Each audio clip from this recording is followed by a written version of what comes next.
नमस्कार साथियों, आज एक नए टॉपिक के साथ मैं फिर से आप लोगों के सामने उपस्थित हूँ। साथियों, आज का मेरा जो टॉपिक है वो उत्तराखंड के जितने भी बेरोजगार नर्सेज हैं उन सभी को सुनना चाहिए।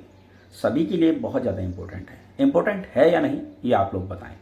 और बात करते हैं कि किस तरह से ज़्यादा हमारे साथियों का भला हो, ज़्यादा से ज़्यादा लोगों का सिलेक्शन हो, इस पर मैं बात करने के लिए आप लोगों के साथ आया हूँ, आप लोगों के सामने आया हूँ। डिसाइड आपने करना है मैं क्या कर रहा हूँ, वो सही कर रहा हूँ या गलत कर रहा हूँ। साथियों, मैं क्षैतिज आरक्षण का केस लड़ रहा हूँ। जैसा कि आप सभी जानते हैं, स्वास्थ्य विभाग के 1564 पदों पर जब क्षैतिज आरक्षण के पदों को कैरी फॉरवर्ड कर दिया था तो मैं इस मामले को लेकर कोर्ट चला गया था। उस समय मेरा किसी ने भी सपोर्ट नहीं किया था। लगातार हम इस केस को लड़ रहे थे। मैं, मुकेश भाई, राजेश भाई, अमिता विलियम, हम चारों लोग इस केस को लड़ रहे थे और अभी भी लड़ रहे हैं। अभी कुछ फाइनेंशियली वीक होने के कारण हमने केस अभी थोड़ा छोड़ा हुआ। और मैं आप लोगों से सिर्फ और सिर्फ एक बात कहना चाहता हूँ, आप मेरी इस वीडियो को बिना स्किप किए पूरा देखिएगा अच्छे से। जब आप इस वीडियो को देख लेंगे उसके बाद आप कमेंट कीजिएगा कि मुझे आगे क्या करना है।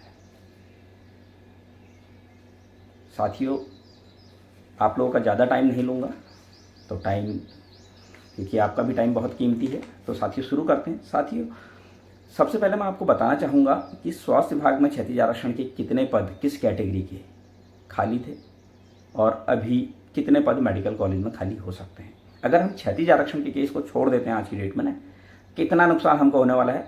और ये सभी कैटेगरी के लिए, सामान्य वर्ग के लिए भी है, एससी के लिए भी, एसटी के लिए भी, ओबीसी के लिए भी, ईडब्ल्यूएस के लिए भी, सबके लिए है। इस चीज़ को ध्यान से सुन लो।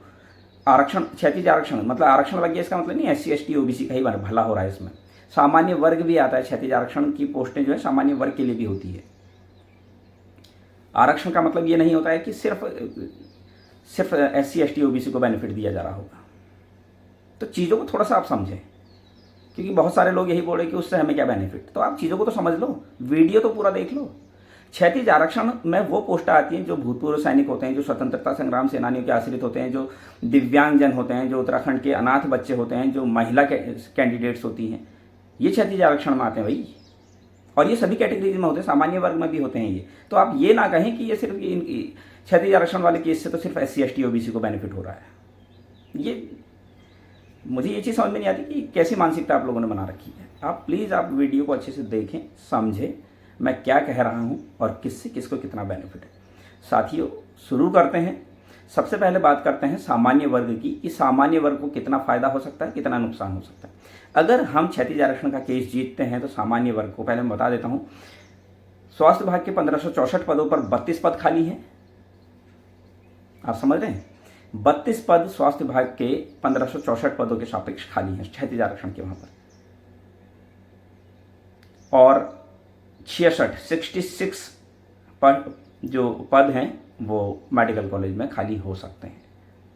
अगर क्षैतिज आरक्षण का केस जीतते हैं तो 32 + 66 98 पद हम बचाने में कामयाब होंगे।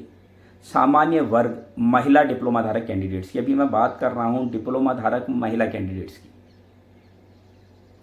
सामान्य वर्ग की महिलाओं को, फीमेल कैंडिडेट्स को 98 पदों का लॉस होने वाला है अगर हम इस केस को छोड़ देते हैं। और अगर हम इस केस को जीतते हैं तो 98 महिला कैंडिडेट्स का उद्धार होने वाला है, भला होने वाला है, जिसमें 32 पद स्वास्थ्य विभाग के होंगे और 66 पद मेडिकल कॉलेज के होंगे। इसी तरीके से अनुसूचित जाति की बात करूं, 14 पद स्वास्थ्य विभाग के खाली हैं और 25 पद मेडिकल कॉलेज में भी क्षैतिज आरक्षण के बचे हुए हैं। टोटल 39 पद। मैं आपको बता रहा हूँ कितना फ़ायदा कितना नुकसान। केस जीतने पर 39 पदों का फ़ायदा और केस हारने पर 39 पदों का नुकसान। अनुसूचित जनजाति के 2 पद स्वास्थ्य विभाग में, 3 पद मेडिकल कॉलेज में, टोटल 5 पद। इसी तरीके से ओबीसी अदर बैकवर्ड क्लास के 9 पद स्वास्थ्य विभाग में, 16 पद मेडिकल कॉलेज में, टोटल 25 पद। इसी तरीके से ईडब्ल्यूएस के 7 पद स्वास्थ्य विभाग में और 10 पद मेडिकल कॉलेज में, टोटल 17 पद। आप नोट जरूर कीजिएगा इस चीज़ को कि आपको कितना नुकसान हो रहा है और कितना फ़ायदा हो सकता है। डिपेंड आपके ऊपर करता है कि आप इस केस में हमें सपोर्ट करते हैं या फिर ग्रुप खेलते रहेंगे। मैं पूरी ईमानदारी से अपना काम कर रहा हूँ। साथियों, इसी तरीके से बात करें डिग्री धारक फीमेल कैंडिडेट्स की। अब महिला डिग्री धारक कैंडिडेट्स की बात कर लेते हैं। किस वर्ग को कितना फ़ायदा और कितना नुकसान होने वाला है क्षैतिज आरक्षण के पदों से। सामान्य वर्ग के 14 पद स्वास्थ्य विभाग में खाली हैं और 29 पद मेडिकल कॉलेज में। टोटल 43 पद। अच्छा खासा एक संख्या है ये। 43 पोस्टें जो है सामान्य वर्ग की खाली हो सकती है या भरी जा सकती है, डिपेंड करता है क्षैतिज आरक्षण के केस के ऊपर।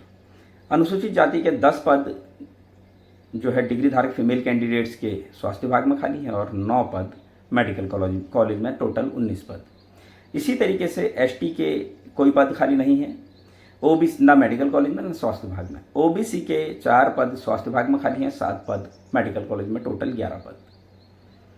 ईडब्ल्यूएस के 3 पद स्वास्थ्य विभाग में खाली हैं और 3 पद मेडिकल कॉलेज में, टोटल 6 पद। आप इस चीज़ को प्लीज़ मैं आपसे रिक्वेस्ट कर रहा हूँ, आप चीज़ जो मैं बता रहा हूँ इन चीज़ों को नोट कर लीजिए, अपनी विज्ञप्ति से मैच कर लीजिए, रिजल्ट से मैच कर लीजिए। अगर मैं गलत बोल रहा हूँ तो आप फिर मुझे बता सकते हैं कि हाँ आप यहाँ पे ये बात गलत कह रहे हैं। इसी तरीके से अगर हम मेल कैंडिडेट्स की बात करें, सबसे पहले डिप्लोमा धारक मेल कैंडिडेट्स की बात करते हैं। सामान्य वर्ग के जो मेल कैंडिडेट्स हैं उसमें डिप्लोमा धारक, उसमें स्वास्थ्य विभाग में 1 पद खाली है मेल डिप्लोमा धारक कैंडिडेट्स का और 17 पद मेडिकल कॉलेज में बर्बाद हो सकते हैं अगर हम केस को छोड़ देते हैं। टोटल 18 पद हैं, 18 परिवार हैं, आप सीधे से ये समझ लीजिए। मेल कैंडिडेट्स की बात कर रहा हूँ। एससी कैटेगरी के 2 पद जो हैं वो डिप्लोमा धारक कैंडिडेट्स के क्षैतिज आरक्षण के स्वास्थ्य विभाग में खाली हैं और 5 पद मेडिकल कॉलेज में, टोटल 7 पद। इसी तरीके से एसटी के कोई भी पद खाली नहीं है, चाहे वो स्वास्थ्य विभाग है चाहे मेडिकल कॉलेज है। मेल कैंडिडेट्स की मैं बात कर रहा हूँ। ओबीसी का 1 पद मेल कैंडिडेट्स का स्वास्थ्य विभाग में खाली है और 3 पद मेडिकल कॉलेज में और क्षैतिज आरक्षण के हैं, टोटल 4 पद बर्बाद हो सकते हैं या फिर हमारे फेवर में आ सकते हैं। और ईडब्ल्यूएस का 1 पद स्वास्थ्य विभाग में खाली है और 2 पद मेडिकल कॉलेज में खाली हो सकते हैं, टोटल 3 पद। आप समझ रहे होंगे हमें कितना बड़ा नुकसान हो सकता है, कितना फ़ायदा हो सकता है। इसी तरीके से बात करें साथियों डिग्री धारक मेल कैंडिडेट्स की, तो डिग्री धारक मेल कैंडिडेट्स में सामान्य वर्ग की बात करें, स्वास्थ्य विभाग में 2 पद खाली हैं और मेडिकल कॉलेज में 7 पद और हाथ से निकल सकते हैं या फिर इन पदों को हम बचा सकते हैं, टोटल 9 पद। अनुसूचित जाति के 2 पद स्वास्थ्य विभाग में खाली हैं और मेडिकल कॉलेज में कोई पद नहीं है, टोटल 2 पद। अनुसूचित जनजाति का ना स्वास्थ्य विभाग में पद खाली है क्षैतिज आरक्षण का और ना ही मेडिकल कॉलेज में। ईडब्ल्यूएस का भी ओबीसी का भी ना स्वास्थ्य विभाग में ना मेडिकल कॉलेज में कोई पद खाली नहीं है। इसी तरीके से ईडब्ल्यूएस का भी ना स्वास्थ्य विभाग में ना मेडिकल कॉलेज में यहाँ पर कोई पद खाली नहीं है। तो साथियों आपने नोट किया होगा ये एक बहुत बड़ी लड़ाई है, छोटी मोटी लड़ाई नहीं है। मैं इस लड़ाई को नहीं छोड़ सकता हूँ, इससे बहुत लोगों का भविष्य जुड़ा हुआ है। अब हमें क्या करना है, हमें टीम वर्क के थ्रू काम करना है, हमें डिवाइड करना है लोगों को। कुछ टीम इधर काम करेगी, कुछ टीम उधर काम करेगी। देखिए जिस तरीके से डॉक्यूमेंट वेरिफिकेशन की डेट आ चुकी है, जल्द से जल्द हमें ये केस निपटाना है। अगर हम जल्द से जल्द ये केस नहीं निपटाएंगे तो हमें कितना नुकसान होने वाला है आप समझ सकते हैं। तो हमें इधर भी काम करना है। दूसरा एक चीज़ और समझ लीजिए, अदर स्टेट का केस भी कोर्ट में चल रहा है, वो भी हमने पूरा निपटाना है। हमको ये केस हर हाल में निपटाने हैं। एक टीम नैनीताल हाईकोर्ट में काम करेगी और दूसरी टीम राजधानी देहरादून में काम करेगी। देहरादून में काम करने वाली टीम में देहरादून के लोग रहेंगे और यहाँ हम लोग देखेंगे। ऐसा नहीं है कि हम उधर बिल्कुल नहीं देखेंगे, बहुत जल्द हम देहरादून भी आ रहे हैं, लेकिन हमको मिल बांट कर काम करना होगा ताकि किसी भी काम में कोई दिक्कत ना हो। सबका बेनिफिट होना चाहिए ज़्यादा से ज़्यादा। हम सभी लोग एक ही जगह चले जाएंगे तो दूसरी जगह लॉस हो जाएगा हमको। तो अभी हमको चीज़ें मेंटेन करके चलनी है, आपस में तालमेल बनाकर चलना है। स्वास्थ्य मंत्री जी से देहरादून की टीम जाकर मिल सकती है, कोई दिक्कत नहीं है। मैं भी बहुत जल्द जो है देहरादून पहुंचने वाला हूं, लेकिन मेरा भी सभी लोगों से ये अनुरोध है कि सभी लोग हर एक पॉइंट को अच्छे से देख ले। हमें कहीं पर भी नुकसान नहीं होना चाहिए। एक टीम अगर स्वास्थ्य मंत्री जी के पास जा रही है तो एक टीम को डीजी हेल्थ भी वेटिंग लिस्ट के लिए जाना चाहिए। वेटिंग लिस्ट भी बहुत ज़रूरी है। एक तो क्षैतिज आरक्षण से हमें लॉस हो रहा है, दूसरा वेटिंग लिस्ट नहीं आई है, इससे भी हमें नुकसान होगा। तो हमें देखना होगा ना तो साथियों, मेरा आप सभी से यही निवेदन है, बहुत संयम से काम करें। मुझे लगातार आप लोगों की कॉल आ रही है और कंटिन्यूसली कॉल आ रही है। मैं माफ़ी चाहूँगा अगर मैं किसी का कॉल नहीं उठा पा रहा हूँ या कॉल बैक नहीं कर पा रहा हूँ। उस टाइम पर मेरे ऊपर भी बहुत ज़्यादा प्रेशर है और मैं लगातार कोशिश कर रहा हूँ कि ज़्यादा से ज़्यादा लोगों का सिलेक्शन हो, कहीं पर भी किसी के साथ नाइंसाफ़ी ना हो। मैं बहुत ज़्यादा इस टाइम पर बिज़ी हूँ और मैं हाथ जोड़कर आप लोगों से माफ़ी मांग रहा हूँ कि अगर मैं किसी का फ़ोन नहीं उठा पा रहा हूँ। मुझे पता है सभी लोगों को इस टाइम पर बहुत ज़्यादा टेंशन है, सभी लोग बहुत उम्मीद से मुझे कॉल कर रहे हैं और मैं माफ़ी चाहूँगा आप लोगों का कॉल नहीं उठा पा रहा हूँ। मुझे भी बहुत ज़्यादा रिटर्न वर्क करना होता है, मुझे भी हर एक पॉइंट को बहुत बारीकी से देखना होता है, तो इसलिए मैं भी अपने काम में बहुत ज़्यादा बिज़ी हूँ। मैं बहुत जल्द जिन लोगों का कॉल नहीं उठा पा रहा हूँ उन लोगों को कॉल बैक करूँगा, ऐसा नहीं कि नहीं करूँगा, लेकिन मेरा मानना है भी कॉल उठाने से ज़्यादा ज़रूरी लोगों को ज़्यादा से ज़्यादा बेनिफिट देने का होना चाहिए।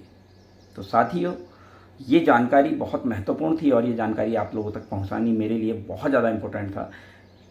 उम्मीद करता हूं आप इस जानकारी से संतुष्ट होंगे। और एक मैं बात आप लोगों से और कहना चाहूँगा, अगर आपको लगेगा कि क्षैतिज आरक्षण के केस को मुझे लड़ना चाहिए और पूरी ईमानदारी से इस केस को आगे लड़ना चाहिए, तो आप लोग कमेंट बॉक्स में अपनी राय ज़रूर दें।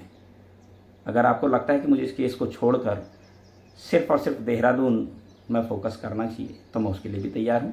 बाकी आप डिसाइड करें कि मुझे क्या करना है। धन्यवाद।